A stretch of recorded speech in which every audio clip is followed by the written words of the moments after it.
In this tutorial I'm going to show you how to set the time on a lever railroad pocket watch. Now, with most watches, you just pull out the crown and turn, and then you can set the time.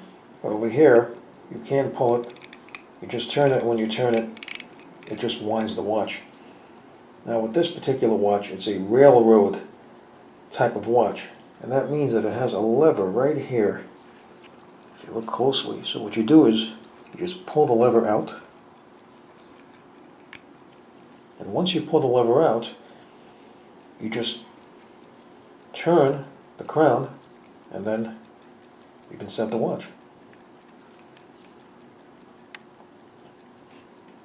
Now you just pull the lever back in, and the watch is ready to be wound again. So there you go. That is how to set the time on a railroad lever pocket watch. I hope you found this video useful. If you have, please show your support for this channel by subscribing.